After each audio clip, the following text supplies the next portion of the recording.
YCP మాజీ MP Vijayasai Reddy మీద TTD మాజీ పాలక మండలి సభ్యుడు ఓవి రమణ తీవ్ర స్థాయిలో మండిపడ్డారు. విజయసాయిరెడ్డి దేశంలోనే అతిపెద్ద అవినీతి పరుడని నమ్మిన వారిని వెన్నుపోటు పొడవడంలో దిట్ట అని విమర్శించారు. పింక్ డైమండ్ వ్యవహారంలో సీఎం చంద్రబాబుపై కావాలని 300 కోట్ల పిటిషన్ వేశాడని ఆరోపించారు. ఆ పిటిషన్ కు శ్రీవారి నిధుల నుంచి 200 కోట్లు ఖర్చు పెట్టించారని చెప్పారు.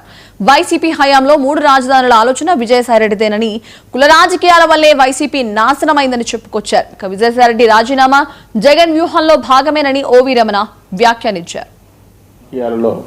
కొత్త ఒరవడి సృష్టించబోతున్నాను అనే ఒక వ్యక్తి తాను ఒక శక్తి రూపంలో రాబోతున్నాను అని చెప్పిన విజయసాయిరెడ్డి, ఈ విజయసాయిరెడ్డి గురించి దాదాపు గత 1.5 దశాబ్దంగా ఆయన దేశానికి బాగా చిరపరిచితుడు.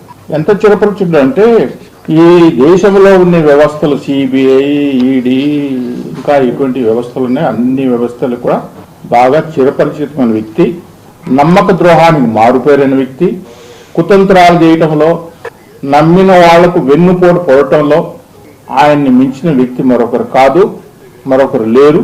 ఒకప్పుడు జూలియస్ సీజర్కు యూట్యూబ్ బ్రూటస్ ని ప్రపంచవ్యాప్తంగా ఎట్టయితే పేరు వచ్చిందో, నమ్మిన వాళ్లకు వెన్నుపోటు పోవటంలో అలాంటి ప్రస్తుత రాజకీయాల్లో యూట్యూబ్ బ్రూటస్ అనే వ్యక్తి సరైన సూటబుల్ వ్యక్తి ఎవరంటే విజయసాయిరెడ్డి.